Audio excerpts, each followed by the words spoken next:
Video game homebrew, isn't it just so fascinating? The ability to play games, creations made not by official developers, letting the user become the creator, is fascinating to me. It's genuinely impressive as well, and what better way to speak on the topic than talking about the SEGA Dreamcast. For those unfamiliar with the console, it was Sega's last console foray into the video game industry. And what a way to go, from having failed in the past with attempts to prolong the Mega Drive, otherwise known as the Genesis elsewhere, like the Sega CD or the 32X, to the Sega Saturn, which as far as I know was apparently very well received here in the EU, to gaining a lot of love back and making a library of extremely high quality titles with the Dreamcast. For the short while it lived, it made a damn splash, and even after its death, the console has remained in a zombie state of sort, being kept alive by the passion of the fans of the system via homebrew games. With a dedicated fan base, a flurry of devs would crop up, of course, alongside many projects. And one of them would capture my eye and remained in my mind for a long time. Introducing OutbreakX, a game dev project that began in the summer, seemingly so, of 2016. Being created solely by one person, a programmer called 111, it hit the different corners of the modern Dreamcast scene, and interest in it grew relatively quick. Described by some as a bastard love child of Blinks the Time Sweeper and Gears of War, it very much stood out despite the minimal progress that had been made just yet. Yet promising progress was being shown off and made over time. It captured my attention back then, but as I followed the scene more, I heard less and less about it, and eventually, nothing. And that's when I found out it had been cancelled. But the details go much deeper than that. So what happened to OutbreakX? What happened to this promising project that caught the eyes of so many people out there in the scene? Join me and Patchblob on this episode of CRT Dreams as we delve into the tale of OutbreakX and the circumstances that surround its existence still. Get comfy, because this is going to be a deep dive. Let's go! I'm not too surprised that something like OutbreakX happens to come into existence on a platform like the Sega Dreamcast. In a sense, when the console eventually had its most famous aspect of piracy opened up, it unleashed a certain kind of Pandora's box. Although in this case, the box revealed every little detail about how the console worked, and thus allowing the spread of piracy onto the platform, which is its own kind of worms, considering the massive impact it's had on the future of the platform. Homebrew has, thus, existed on the Dreamcast for a long time thanks to piracy. Even back in the day, Bleem was providing the Bleemcast versions of PS1 games in around 2001, and games continued to come out after that. Some which were official, mind you. So games, any games really, had the chance to shine on the Dreamcast. Any new addition to the homebrew library of this console was a welcome addition, especially if it's 3D.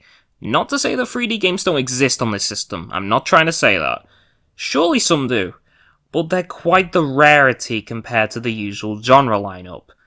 But what does this have to even do with OutbreakX?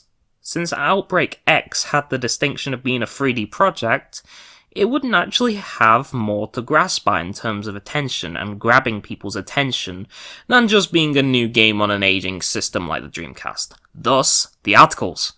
One of which caused me to find out the existence of this project to begin with.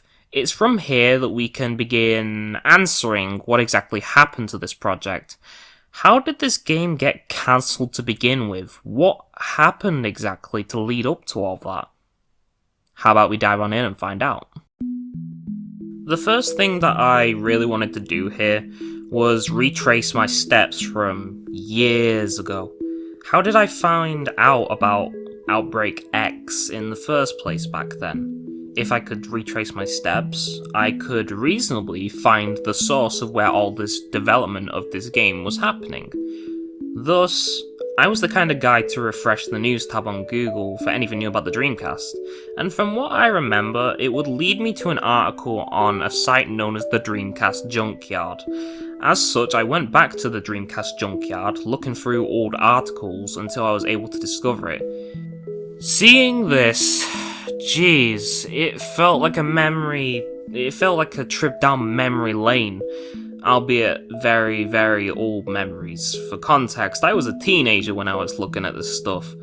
Looking at the article, there's already a ton of information on here that is interesting to the eye.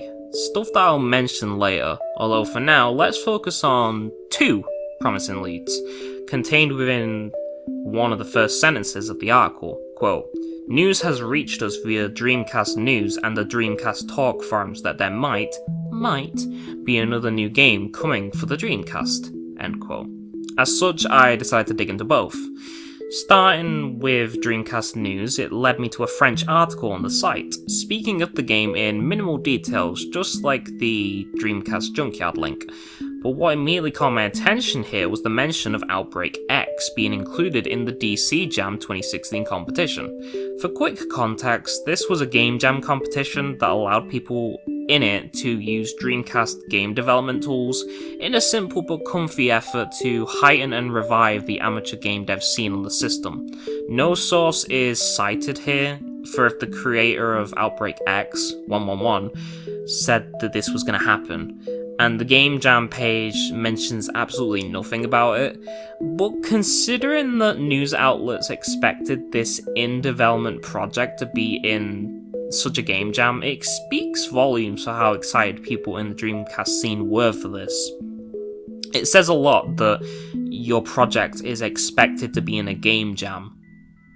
Anyway, after perusing the initial thread on the Dreamcast news side of things, my attention ultimately turned to the Dreamcast Talk forums. It goes without saying, but despite my somewhat familiarity with some Dreamcast fan sites, as I was quite the nerd back in my teenage years, and I would be perusing these places like non-stop because I love the Dreamcast, what can I say? Despite the fact that I am familiar with a lot of these sites, I'm not familiar with all of them, is what I'm trying to get at. So the likes of Dreamcast News and Dreamcast Talk forums evaded my sight for a while. Nevertheless, interesting. So I headed over to the Dreamcast Talk forums. While it's definitely possible that there could have been another place in which the developer, 111, was posting about OutbreakX, it seems that these forums are the core of where most of the development was shown, to say the least. From here, we can reconstruct the details of what happened. Starting from the beginning on the post of the forum, the developer behind the game, known as 111, would showcase the progress done on the game on the 27th of July 2016. I'm unsure if the original introductory post still exists. I did attempt to find it, but the Wayback Machine only shows captures from the post-cancellation edits done to the first post, so I can't find what was originally being said here. Despite that, the reaction to 111's creation at the time was extremely positive. Users immediately began asking about footage of the project to see it running live, since there had only been screenshots thus far. Some of those screenshots having been shown off in the articles I mentioned before. A video of the game in action would pop up later via 111.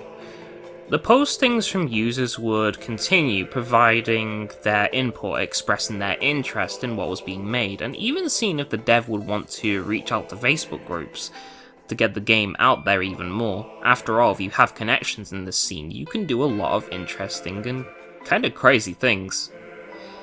111 would gracefully respond to a lot of these, and it was clear that something with potential was really being brewed here in the forum, and this was just one page out of the 17 or so pages that exist on this one game project alone in this forum. Moving onward, the reception of the game in development continued to be really positive, with a lot of positive comparisons between this game and other games like Sonic Adventure and Resident Evil. This is most likely where some of those comparison comments from before came from. One thing on this page in particular would interest me though. when someone mentioned liking the look of the emo Tails character that pervaded a lot of the current screenshots of the game, 111 would reply with, quote, "Well, thanks I guess, at least it's better than, hey look, it's another one of those shitty DeviantArt recolors," end quote, complaints that I got elsewhere, end quote. This is interesting, as it could imply that they posted their work somewhere else way before the creation of this forum thread, or those articles I've already mentioned. However, I did attempt to do a search for anything like this, any traces, and I couldn't find anything. The forums would continue on to attract more people that would be interested in the game, with the developer becoming a lot more talkative as a result, be it due to the increase in interest in the game or the developer's willingness to be more open about the project. Around July 30th, 2016, a YouTube video showcasing gameplay of the project would eventually end up being uploaded by presumably 111, the game developer, on the 4th page of the overall forum post about the game. It can be presumed that the video here is the same one on the Vimeo link that I'd mentioned before. Reactions to this were extremely positive, with even more praise being directed at 111 and their game. Although from here, 111 would give notice to the forum in that development may take its time, to quote them directly. Alright, as I've warned before, I will not post updates daily from now on. I'm sure people now is convinced enough that the thing is real. Now I have to make sure the project is totally happening by testing other KOS stuff, sound for example. When I have something worth showing, I'll let you know. Quote. From here though, it seems that the developer will become a lot more open and communicative.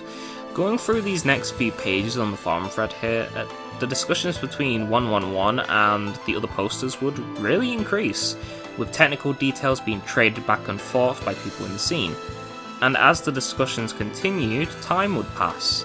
July would become August, and 111's work would be featured in an article on SEGA Nerds on August 10th, 2016, although he'd be mislabeled and misnamed as Rebel instead of 111, to his evident frustration. Notable updates would come in the form of 111 updating and bumping the thread over time, although the update on August 18th, 2016 would elaborate on development, as well as OutbreakX's involvement in DC Jam 2016. Previously, I mentioned that there was no source as to if 111 or the project would be there, but it seems that 111 did indeed plan to have it there.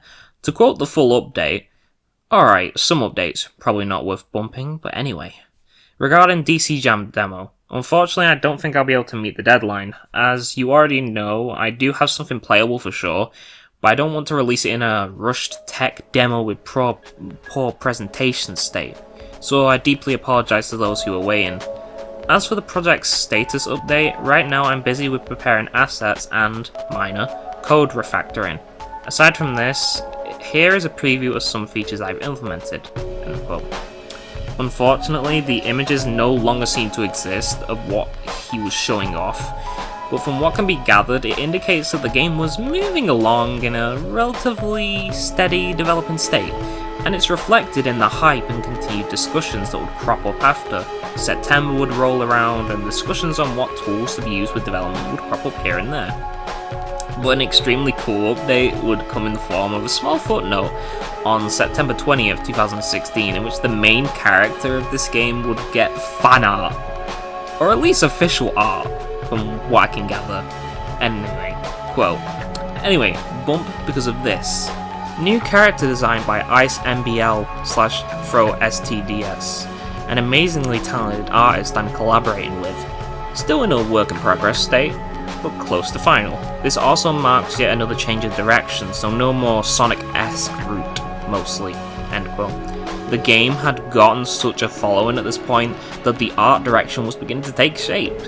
Favourable comparisons to that of Virtua Cop and Zootopia will be the first responses to the new design of the main protagonist. From here, things would get quieter. November would roll around, 2016 would end, January of the new year, 2017, would start, and the forum thread would still be active with people who were interested in the game, but it seems the 111 would go quite dark for a while, until nearly 1 year after the game had been initially revealed to the world. Coming back to the thread on June 16, 2017, 111 would drop a pretty notable update. Quote, 1. So apparently I'm not dead and the game is not cancelled in case anyone cares. 2. I'm slowly rewriting everything from scratch. Unfortunately, KGL in its current state is pretty much garbage. Sorry, Phenom. Okay, it's not that bad, but it's not production ready. It was useless for a serious project. To be a bit specific, it's slow, buggy, and eats almost 5 megabytes of RAM on its own, which is totally unacceptable for a system with 16 megabytes of RAM. So I strongly recommend against using it.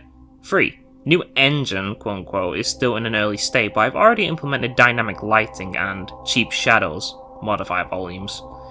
And 4. I'll re-upload everything when the time is right. Progress is very slow. I can't work on the game as much as I'd want to due to various ongoing real life issues, so I'll rarely post updates. That's all for now. End quote.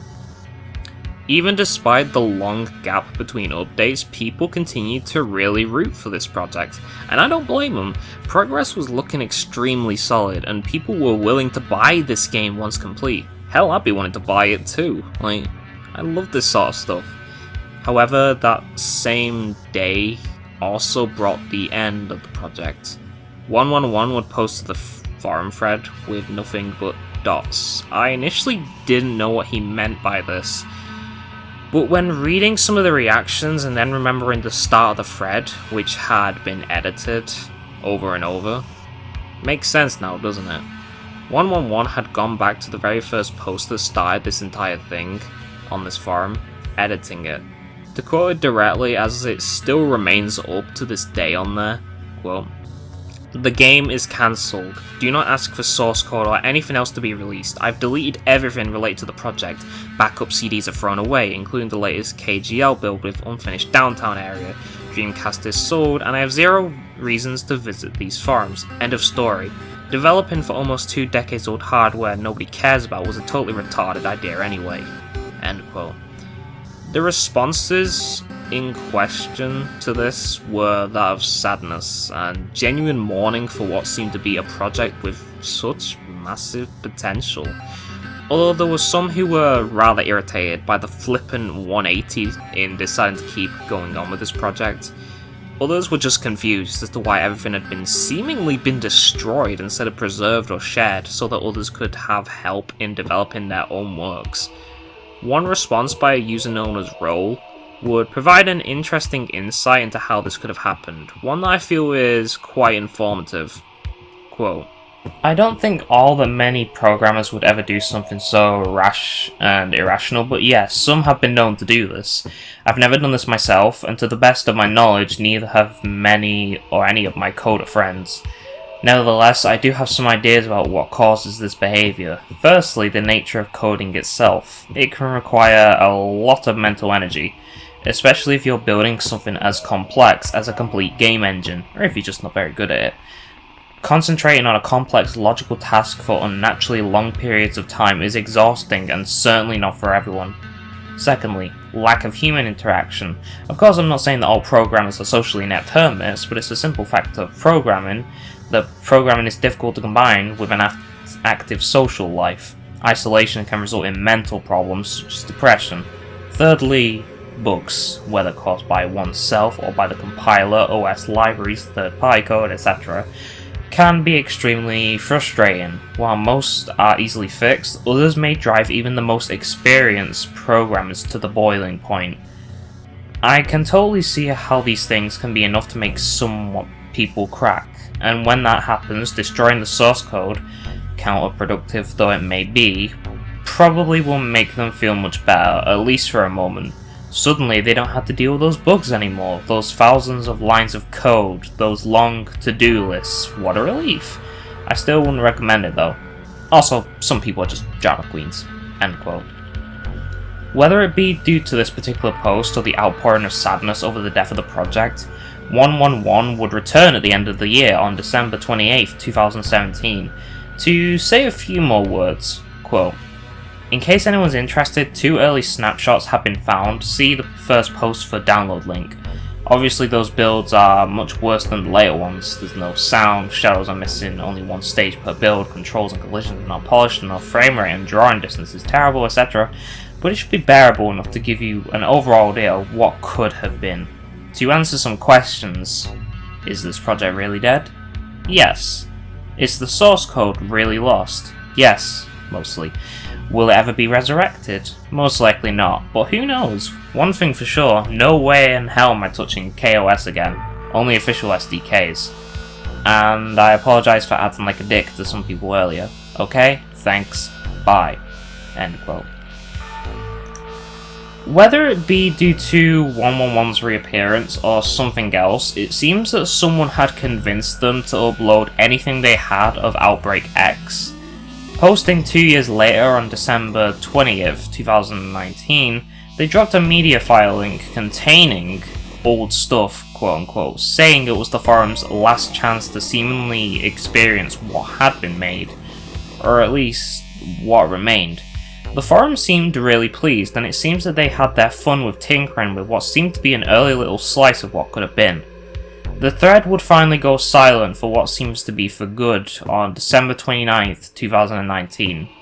I did attempt to access the media filing to see if I could experience what remained, but looks like it's long gone now. Where can we go from here with the knowledge that we have now?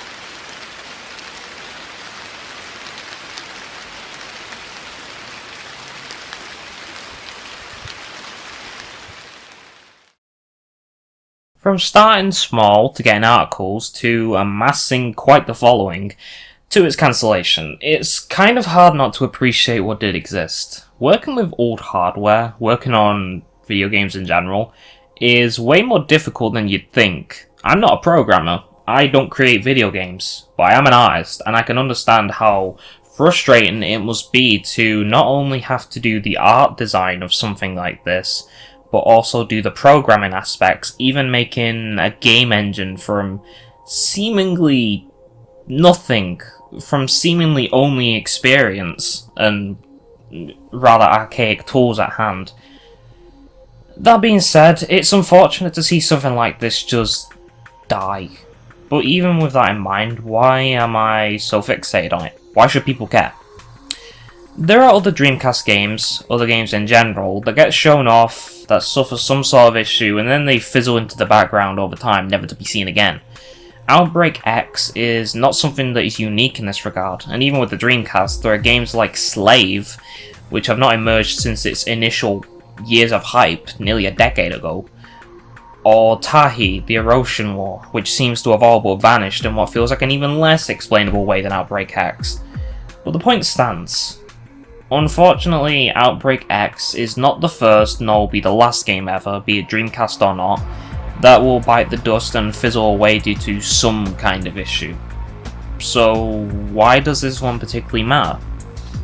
It's kind of rare to see a game that actively has project updates and a community highly backing it just combusting into flames out of what seems to be nowhere despite the good fortune it seems to have. But it's not as if it's unable to be understood as to why. I think back to Roll's comment after 111 cancelled the project and how it gives a little bit more insight into the kind of atmosphere or development process it takes to make someone just lose faith in themselves or feel like they're trapped by their own creations. It goes without saying that when it comes to this entire video, all my interest in this once alive project is neither to act like 111 is this martyr, or that they're a bad person, or that they're God's gift to Earth. On the contrary, I heavily appreciate their work and the sheer effort it takes to literally make a game for aging, kinda archaic hardware. I'm also not here to psychoanalyze this person and try and make some sort of judgment on who they are personally and what they're doing. That's not what I do with these videos. So I don't blame 111 for cancelling the project. whatever the case, it's indeed the choice of the creator to keep a project going, or to kill it and move onwards to healthier, greener pastures. I guess this is somewhat personal, but I can understand it in a way. I'm not a programmer, I mentioned that before. I don't think I ever will be a programmer, and while I wanted to make games and game consoles as a little kid, I know that developing this stuff is hard. It's really goddamn hard, and you should have a good amount of respect for when it comes to developing on even the most archaic and all of hardware. In this case, the Dreamcast. And as an artist, getting to the point of crafting something you have in mind is difficult. You have to really keep at it, and sometimes it can be so mentally taxing. Art, music, games, game development, it's easier to conceptualize a game rather than make it. I spoke to a few friends about this who gave their own feedback, to which I agree with. I'll put it up on the screen here. But yeah, I can get why 111 would have wanted to nuke everything, although I will not be speculating as to why. That's not the kind of thing I do here. If 111 wishes to return at some point to speak on why, that's their right, and I will not speak on their behalf. I won't speak on the behalf of someone who probably has the ability to speak for themselves on this kind of thing. With that in mind, what really can be done here? It's all fun and games talking about how things have been after, but not much happened after the death of the project. Not really. So, you know, this project has been dead for at least 3-4 years. I had one little idea in mind that I could try. Although whether I'd get results out of it would be a variable I really couldn't guess the outcome of. I wanted to try and find whatever was in that media file link. Signing up to the Dreamcast Talk forums, I was able to create an account relatively easily, and immediately dive into the now dead thread. My first choice of action was to try and contact 111 themselves, but to no avail. Whether it be due to contact information no longer existing, or there was never any in the first place, I was unable to find anything on them in terms of contact info, so I decided to look at the users in the thread instead. I felt that it would be unlikely that they would still have anything at all, but hey, you never know. So I contacted Christina Dreamcast DC and Anthony817. While Anthony would provide me with details to contact someone who was a well-known archive of Dreamcast material, Christina would provide me with an answer that would make my heart skip a beat. Quote, "Hi, perhaps you're looking for something like this?" End quote. And inside that message was a mega.nz link containing the MediaFire version of the game. I'll allow you to see the project for yourself. Footage is courtesy of PachiiMochii. For the first time ever, I had my hands on the file itself that had been the source of my curiosity for so long. The last remaining piece of a project that I had dear interest in. Everything had come full circle. Having thanked Christina, I decided to upload the file to the Wayback Machine. I want 111's work to be remembered and seen for having the potential it did, and as essentially lost media, it felt right to archive it. You'll be able to find it in the description.